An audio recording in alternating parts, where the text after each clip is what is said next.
शब्द ऐकला मासाहेबांनी म्हणावं शोभाराज या कोडाड्यावर फडकणारा तो हिरवा ध्वज आमच्या काळजात घाव घालतो या राज प्राण गेला तरी चालेल पण कोडाना स्वराज्यात हवाय राज स्वराज्यात हवा शब्द ऐकला राजा कोंढाण्याच्या मोहिमेवर जाण्याकरता निघाले होते कोंढाण्याच्या मोहिमेची तयारी चालू झाली होती पण त्याच वेळेस गडावर आले होते तानाजी मालुसरे सूर्याजी मालुसरे सेलार मामा जवळ आले मासाहेबांच्या महालामध्ये महाराजाने सूर्याजी मालुसरे तानाजी मालुसरे आले मासाहेबांना वाकून मुजरा केला मासाहेब तुमचा तानाजी आलाय मासाहेब तुमचा तानाजी आलाय शब्द ऐकला मासाहेबांची नजर तानाजी मालुसरेंकडे वळाली तसा तानाजी अक्षदा घेऊन मासाहेबांच्या जवळ आला मासाहेब माझ्या लेकराचं लग्न काढलं या मासाहेब माझ्या लेकराच्या लग्नाला या बरं का मासाहेबांनी हातावरती अक्षदा घेतल्या तानाजीच्या डोळ्याकडे बघितलं आणि डोळ्यात पाणी आलं ताना आम्ही तुझ्या रायबाच्या लग्नाला येण्याकरता तयार आहे र पण तुझा राजा येण्याकरता तयार आहे का नाही एकदा जाऊन विचार शब्द ऐकला राजांच्या महाली तानाजी मालुसरे पोहोचले होते राजांना म्हणावं महाराज तुमचा तानाजी आला या महाराज राजानं तानाजीकडे बघावं तानाजीनं वाकून मुजरा करावा हातातल्या अक्षदा घ्याव्या तानाजी मालुसरेनं महाराजांकडे जावं अरे राजांच्या हातावरती अक्षदा ठेवल्या राज माझ्या लेकाचं लग्न काढलं या राज माझ्या रायबाच्या लग्नाला या बरं का महाराज राजा बघत राहिले महाराज येणार ना व माझ्या रायबाच्या लग्नाला परत महाराज तसंच बघत राहिले महाराज येणार ना व महाराज माझ्या रायबाच्या लग्नाला तानाजी थांब आम्ही तुझ्या रायबाच्या लग्नाला येऊ शकत नाही का काय चुकलं या महाराज माझं महाराज मी या सह्याद्रीत वाढलेलो रांगडा गडी आहे महाराज चुकला असेल कधी तर माफ करा महाराज पण लेकराच्या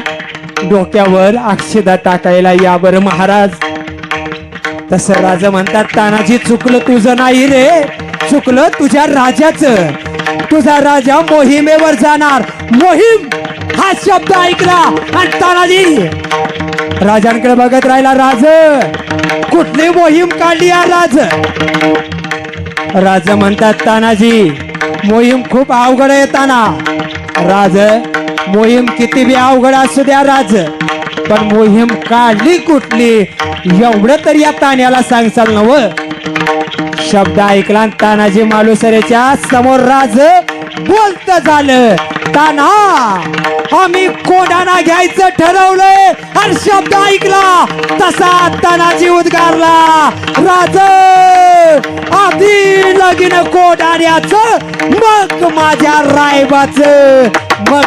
रायबाचं शब्द ऐकला तानाजीला राजानं म्हणावं ताना येडधाडस करू नको या अरे गडावर रान रेड्यात ताकदीचा उदय भान बसलेला आहे त्याच्या अंगात यमाच्या रेड्याचं बळ आहे तसा तानाजी महाराजांना म्हणाला राज बघ असेल त्याच्या अंगात यमाच्या रेड्याचं बळ तर तुमच्या तान्याच्या अंगात सुद्धा इंद्राच्या ऐरावताचं बळ आहे महाराज इंद्राच्या ऐरावताचं बळ आहे महाराज परत म्हणत होते तानाजी अरे पोराचं लग्न काढलं या एक वेळ विचार कर तसा तानाजी म्हणाला महाराज अहो ज्याच्या जीवावर आम्ही आमच्या लेकाचं लग्न काढलंय ज्याच्या जीवावर आया बहिणीची आबरू सुरक्षित आहे महाराज त्यानं मोहिमेवर जावं आणि या सुभेदारानं लग्नात वरबाप म्हणून मिरवावं हे काय माझ्या बुद्धीला पटत नाही महाराज आता तुमचा तानाजी चौकी पहारा देणार नाही महाराज वादळासारखा जाणार कोणाच्या पायथ्याला पोहोचणार कोंढाण्यावर जाणार उदयभानच्या छाताडात स्वराज्याची तलवार खोचणार आणि कोंढाणा तुमच्या पायावर अर्पण करणार. शब्द ऐकले राजाने. तानाजीला जवळ घेतलं. जवळ घेतलेल्या तानाजीला कडकडून मिठी मारली. मानाचा सेला तानाजीच्या खांद्यावर राजाने टाकला आणि डोळं भरून आलं. ताना, एक वेळ गड फते नाही झाला तरी चालेल तानाजी, पण तू आम्हाला हवाय. शब्द ऐकला. कडकडून राजाला मिठी मारून तानाजी मालुसरे निघाले. सूर्याजी मालुसरे आडवा आले. ए दादा, अरे कुठं निघालास? मला सोडून जाणार वय? तलवारीचे डाव म्या तो आकडनं शिकले दादा. थांब की दादा, जगायचंय सोबत, मरायचंय दादा सोबत. थांबणार नाही दादा, मला बी तुझ्या सोबत यायचंय. अरे तसं शेलार मामा सुद्धा म्हणाला, ए तानाजी, अरे कुठं निघालास? राजानं मोहीम वाट्याला दिली म्हणून सख्या मामाला विसरलास वय? अरे जमणार नाही. हा काय आत्ताचा मामा नाही, हा काय महाभारतातला शकुनी मामा नाही. हा मामा या स्वराज्याच्या साठी प्राण देण्यासाठी तयार आहे. आमचं वय झालं, पण आमच्या मनगटातलं बळ अजून काही कमी झालं नाही. तानाजी निघाला. तानाजी मालुसरे आपलं मावळं सोबत घेतलं. सह्याद्रीच्या दर्या खोऱ्यातून जाण्याकरता निघाले. सह्याद्रीच्या दर्या खोऱ्यातून वाहणारा वारा सांगत होता, तानाजी थांब, समोर तुझा मृत्यू उभा आहे. अरे पण मृत्यूला घाबरेल तो तानाजीच कसला. निघाले तानाजी मालुसरे. आलं. कोंढाण्याच्या पायथ्याला येऊन पोहोचलं. मावळ्याला विचारावं. रात्रीच्या काळोख अंधारात मावळ्याला विचारलं, ए माझ्या मर्द मावळ्यांनो, अरे गडावर जायचंय, कुठनं जावं लागल र?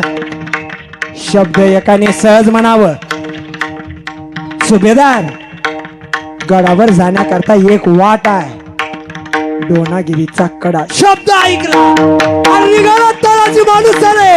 अनेक कड्याच्या खाली आपल्या दोन मावळ्यांच्या कमरेला दोर बांधला.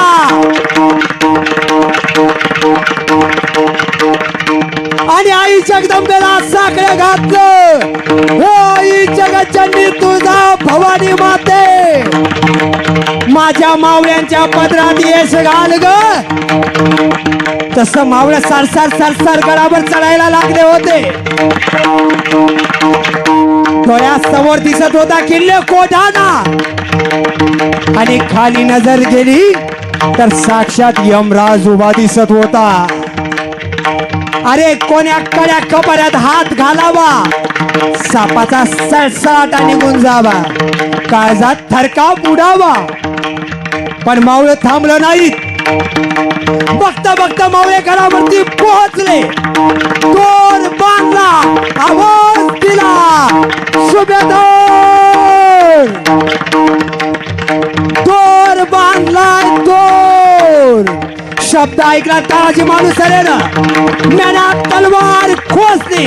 तानाजी मालुसरे, सूर्याजी मालुसरे, शेलार मामा अरे sir sir sir sir sir करत गडावरती चढत होते. बघता बघता मावळे गडावरती चढले होते. मनात तलवारी बसल्या होत्या आणि गडावर आवाज झाला, हो रे हो,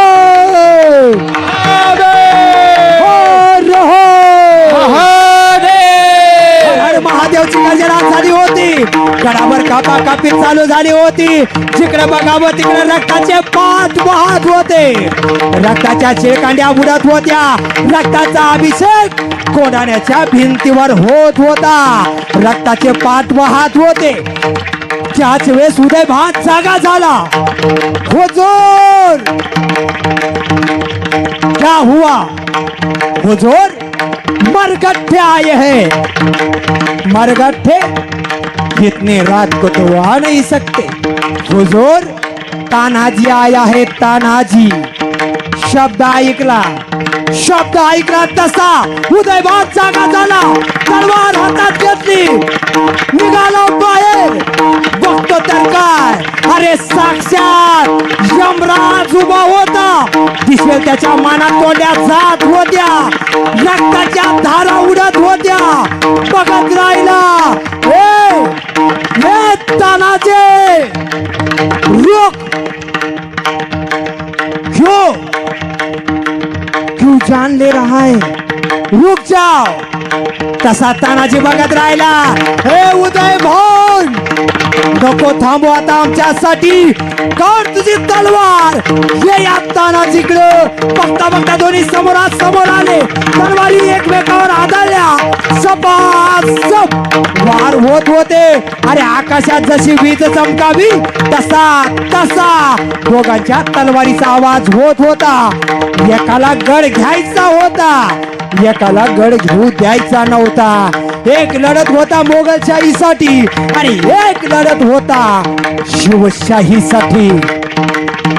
दोघही प्राणाच्या आकांतानं लढत होते।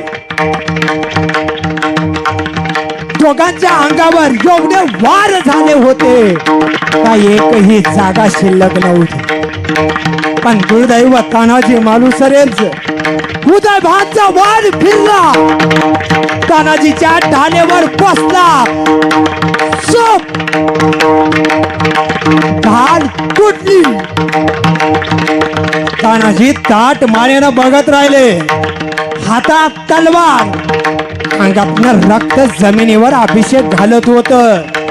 बघत होता तसा हाताचा डोक्याचा मुंडासा सोडला, हातावर गुंडाळा, वार झेलत होते। पुन्हा रणांगण पेटून उठलं। अरे त्याच वेळेस उदयभानचा वार तानाजीच्या वर्मी पडला। रक्ताच्या थारोळ्यात तानाजी पडणार, आणि त्याच्या समोर आलं शेलार मामा। खुबसला उदयभान रक्ताच्या थारोळ्यात पडला।